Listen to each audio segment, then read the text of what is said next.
All right, here we go.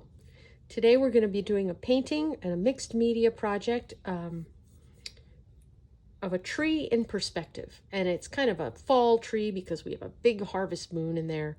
This painting was done by a former student. So let's get started. To make our tree, we're going to use an oil pastel because they are fun to draw with and we haven't used them yet. This is what they look like. This is what the box looks like. The color is very vibrant. And these are very inexpensive and you can get them in different places like Walmart, Target. They all have them. It's a Crayola product. So if you wanted to get them at home, you could. We will be using them whenever we go back to school. I'll provide them for you in the classroom. But they're very, very bright and vibrant and fun to work with. So we're going to do that for this piece. We're going to start by creating the trunk of our tree, which will be very wide at the bottom and narrower at the top because we're standing at the bottom looking up. All right, so we're just going to make a nice big curved line, just like that.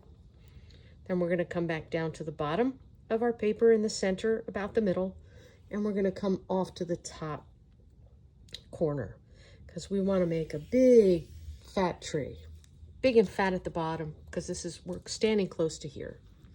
And then up here at the top, we'll make a couple of notches or just like a letter V so that it looks like our tree has branches that are branching out and going higher and higher. The next thing we want to add to our drawing is something round to make a moon in the sky. Now there's all kinds of things. You can trace anything that's round to make the moon. I think I'm going to use this palette and just have part of it showing, just the part that wouldn't be behind the tree. So I'm just going to trace around that.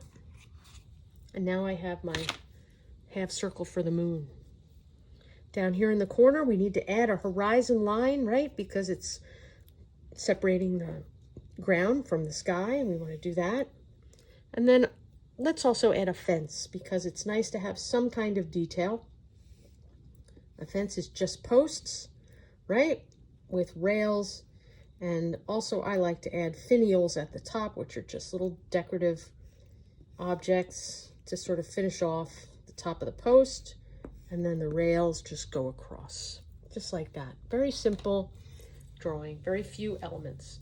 And we're going to start filling it in with color. The color we're going to use is going to be like the fauves. It'll be imaginary color. We're not going to paint the tree trunk brown. We're going to use our imagination for the color. Now I am going to make the background sky. I'm going to have a layer of blue in the background.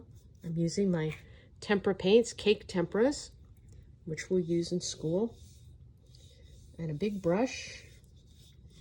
And I'm just putting a layer of light blue here because I'm going to put crayon over it after it dries. So this is just a beginning. The oil pastel is not blending with the paint at all because it's oil-based. It's like a waxy crayon, and the paint is water-based, so they don't mix. So now we have the beginning of our tree, and the sky is in place. I'm just rinsing this off with water. If I have too much water, I just touch my sponge with my brush, and the water gets sucked into the sponge. So I don't need a rag, and I don't need to tap it to get rid of the excess water. The sponge just soaks it right up. So I'm gonna make the trunk of my tree purple because I like purple. And remember, we're thinking about the fauves as we do this, and they were very abstract in their use of color. They used imaginary color all the time. That was their thing. And that gives us a lot of freedom to just use whatever colors we imagine might be fun to use. My purple's looking kind of pink on my tree, and that's okay.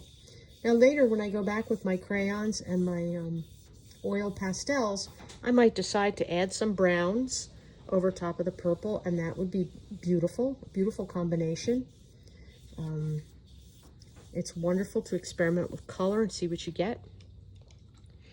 I'm going to make my moon yellow. I'm going to say I feel like it's a moon and it's sort of a nighttime scene. And I want to start with a layer of yellow. Nice and bright. All right, there's yellow. I'll rinse off my brush. And down here, yep, I'm going to go for the obvious and make it green. Green is a good starting point for the ground, but we can add any color we want to. We want to add pattern in this also, color and pattern. All kinds of things to make textures. And we are not making logical color choices here. So probably we're done with our brush and painting. So we want to make sure that we get it nice and clean, set it off to the side to dry. That's what I'm going to do. And I'm going to bring in my pastels. Here's a bunch of them. They start to look like this very quickly. They only look like this when they're brand new. So these are well-used pastels, and I'm just going to choose some different colors to add some more elements to different areas in my painting. This looks like a nice dark purple. I think I'll add some purple in the sky. Oh yeah, I like that. Gives it some real depth. Now I'm using the side of the pastel. You don't have to. You can use the points of it. You can make different shapes in the sky.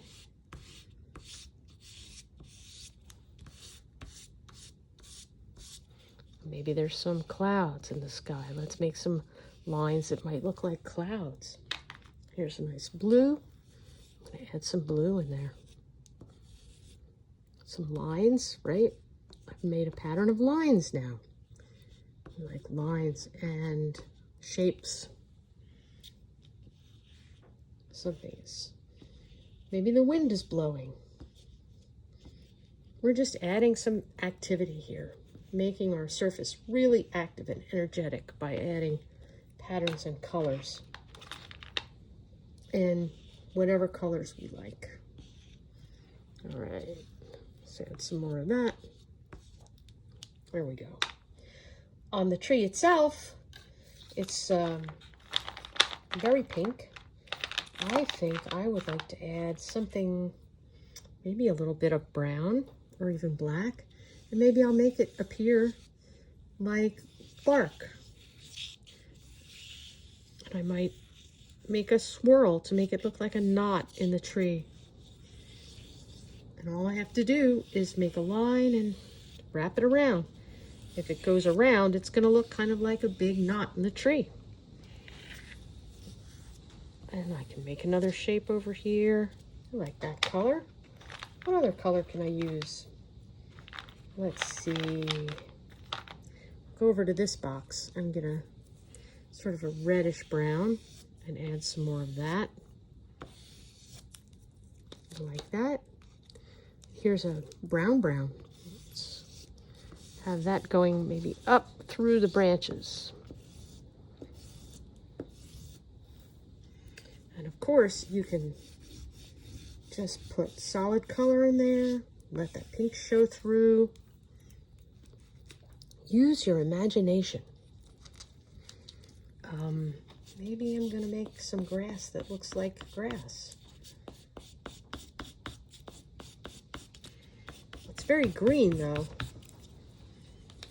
How about some nice purple grass? Let's get some more purple in there. Oh, I like that. Just a pattern of lines, one direction. It might even be rain. Maybe that's rain falling down. I don't know. Some Kentucky bluegrass.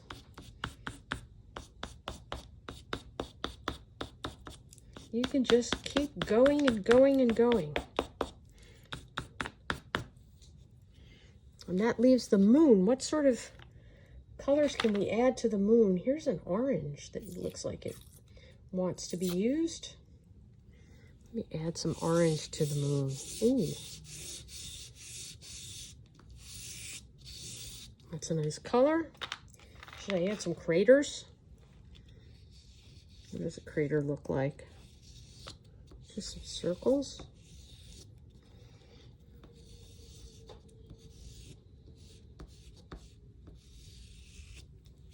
It's a nice golden color. There's another nice golden color. That might be the same golden color. It's hard to say. Yeah, it looks about the same. This one looks a little different. So we just keep on adding. Going right over our paint, which gave us that beautiful sort of a glow to start with.